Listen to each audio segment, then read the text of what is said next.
सही कसर इस खबर ने पूरी कर दी है। खबर है कि बांग्लादेशी सेना के सेना प्रमुख रूस दौरे पर जा रहे हैं। आज जानेंगे कि आखिर वकारुज़्ज़मान क्यों कर रहे हैं रूस का दौरा। क्या रूस निभा सकता है भारत और बांग्लादेश के संबंधों में कोई बड़ी भूमिका, ये भी जानें। या फिर रूस की मदद से भारत से रहम की उम्मीद पाल रहा है बांग्लादेश के जो आर्मी चीफ हैं वो सरप्राइजिंगली एक रेयर विजिट पे मॉस्को चले गए। इनफैक्ट कई सालों के बाद किसी बांग्लादेश के आर्मी चीफ मॉस्को जा रहे हैं, बिकॉज हमेशा से बांग्लादेश का जो एक रिलेशन रहा है वो मॉस्को के कंपैरिजन चाइना के साथ काफी बेटर रहा है। लेकिन जिस तरीके से आज बांग्लादेश की स्थिति इमर्ज की है, यूनुस रिसेंटली चाइना गए थे जहां पर वो शी जिनपिंग के साथ उन्होंने एक काफी बड़ी बातचीत किया और इनफैक्ट शी जिनपिंग को उन्होंने कहा कि आप चाइना के स्टेबिलिटी में एक बड़ा रोल प्ले कर सकते हैं।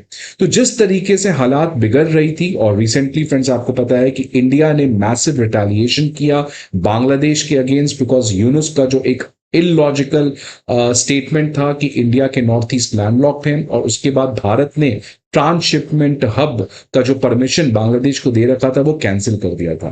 तो जिस तरीके से आज बांग्लादेश की सिचुएशन फ्रेजाइल है, बांग्लादेश की सिचुएशन नाजुक है, तो इसी कॉन्टेक्स्ट में बांग्लादेश के आर्मी चीफ का मॉस्को विजिट करना ये बहुत कुछ बताता है, बिकॉज इससे इंडिया के लिए काफी ज्यादा फायदेमंद होने वाला है।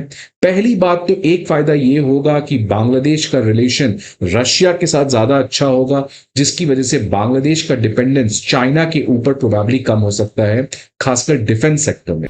सबसे पहले जरूरी बात यह कि यह दौरा तब हो रहा है जब बांग्लादेश की अंतरिम सरकार के मुख्य सलाहकार मोहम्मद यूनुस चीन की यात्रा पूरी कर चुके हैं और प्रधानमंत्री मोदी से भी मुलाकात कर चुके हैं। भारत चीन दोनों देशों के राष्ट्राध्यक्षों के साथ यूनुस की मुलाकात के बाद ही वकारुज़्ज़मान इस सप्ताह रूस की 4 दिवसीय यात्रा पर पहुंची, जिसे बांग्लादेश अपनी वैश्विक पहुंच को बढ़ाने वाला कदम बता रहा है और बांग्लादेश रूस के बीच रक्षा सहयोग को बढ़ाने वाला भी।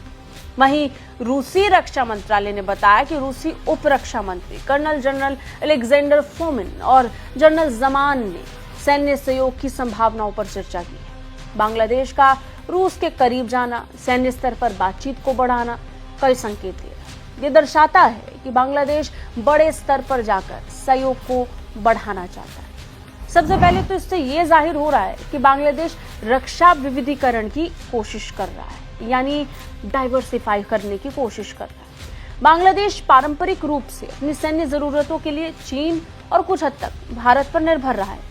रूस के साथ सैन्य सहयोग बढ़ाना बांग्लादेश की उस रणनीति का हिस्सा हो सकता है जिसमें वो अपनी रक्षा आपूर्ति को विविध यानी डाइवर्सिफाई करना चाहता है। रूस जो वैश्विक स्तर पर हथियारों का एक प्रमुख निर्यातक भी है, उसके साथ करीब जाना इसे और बड़ा बना रहा है। भारत खुद सबसे ज्यादा रूस से हथियार खरीदता आया है।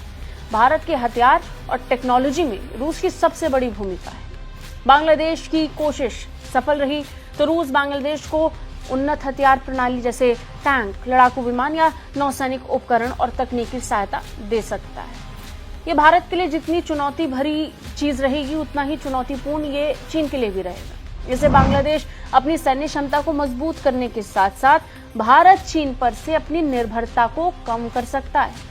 अब यहाँ आप ये समझिए कि बांग्लादेश बड़े स्तर पर अपनी रक्षा जरूरतों के लिए भारत और चीन पर ही निर्भर है, लेकिन सबसे बड़ा कारण क्षेत्रीय संतुलन को बनाने का भी हो सकता है।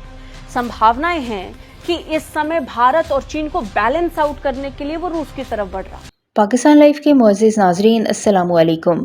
भारत की परेशानी सिर्फ बांग्लादेश के रूस और चीन से बढ़ते ताल्लुकात तक महदूद नहीं, बल्कि अब जो सबसे बड़ा झटका भारत को लगा है वो बांग्लादेश की नई सफारती सोच है। पहले वो भारत के ज़ेर असर रहा करता था, लेकिन अब वो खुलकर आलमी सतह पर अपनी खुद मुख्तार पॉलिसी पर चल रहा है।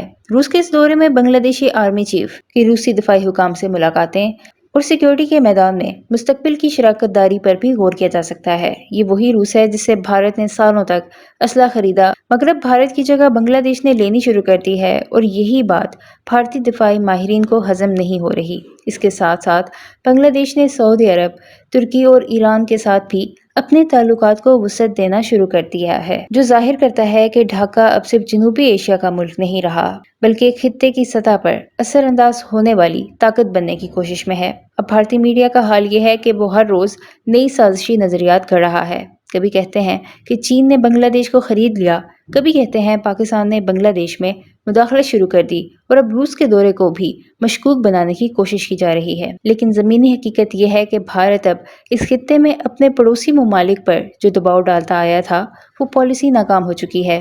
नेपाल, श्रीलंका, मालदीव, हत्ता के भूटान जैसे ममालिक भी अब नई दोस्तियां तलाश कर रहे हैं और भारत की खुद साख्ता बर्तरी को चैलेंज किया जा रहा है।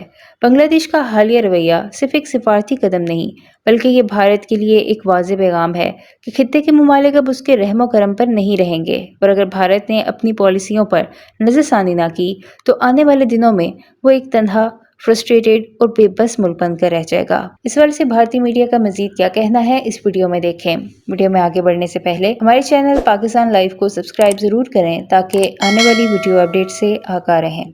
भारत चीन के बीच क्षेत्रीय संतुलन बनाने की कोशिश यहाँ हो रही हो। बांग्लादेश दक्षिण एशिया में भारत और चीन जैसे बड़े खिलाड़ियों के बीच अपनी स्थिति को बहुत बैलेंस दिखाने की कोशिश कर रहा है और ये हमने हाल फिलहाल में देखा। पहले चीन का दौरा हुआ और फिर भारत के प्रधानमंत्री से मुलाकात। खास बात यह कि ये यात्रा बांग्लादेशी सेना प्रमुख द्वारा बांग्लादेशी सेना द्वारा मौजूदा समय में उपयोग किए जा रहे चीनी मूल के रक्षा उपकरणों से विविधता लाने के प्रयासों का हिस्सा हो सकती है। बांग्लादेश में चीनी रणनीतिक उपस्थिति के दायरे को व्यापक बनाने के लिए यूनुस के प्रयासों के बीच ये रूस बांग्लादेश के बीच बढ़ते संबंधों को दर्शा रहा है। लेकिन इससे भारत को चिंता होनी चाहिए या नहीं, ये हम आगे आपको बताएंगे। सबसे बड़ी बात ये कि इतना हार्ड लाइन ड्रॉ करके हमें सोचना चाहिए, क्योंकि पहली लड़ाई हथियार से नहीं, व्यापार से लड़ी जाती है। बांग्लादेश कभी भी उस परिस्थिति में नहीं जाएगा जहां भारत के साथ उसके रिश्ते पाकिस्तान जैसे बन जाएं। अंतरिम सरकार भले ही पाकिस्तानी रोड मैप पर चल रही हो, लेकिन इसका अंजाम बहुत बुरा साबित होगा। सैन्य स्तर पर बांग्लादेश चाहे जितनी तैयारी कर ले, पर सच तो ये भी है कि चीन या पाकिस्तान भारत की तरह उसके लिए लड़ने नहीं आने वाले हैं। और फिर ये भी बहुत दूर की बात हो गई है। बांग्लादेश को तोड़ने और लाइन पर लाने के लिए भारत के पास अभी कई मौके हैं। सबसे पहले व्यापार के क्षेत्र में, इस पर थोड़ी नजर डालते हैं। भारत सरकार पहले बांग्लादेश को दी जाने वाली ट्रांसशिपमेंट कार्गो सुविधा को खत्म कर चुका है। ट्रांसशिपमेंट सुविधा के खत्म होने से बांग्लादेश भारत की जमीन का इस्तेमाल बाकी देशों तक व्यापार के लिए अब नहीं कर सकता है। चलिए इसे थोड़ा और विस्तार से समझ लीजिए।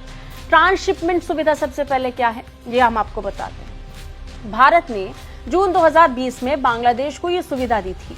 ये बंदरगाहों और हवाई अड्डों के रास्ते में भारतीय भूमि सीमा शुल्क स्टेशंस का उपयोग करके बांग्लादेश से तीसरे देशों को निर्यात कार्गो की अनुमति देता है। इस सुविधा का उपयोग करके बांग्लादेश नेपाल, भूटान, म्यांमार और कई अन्य देशों को माल भेज रहा था।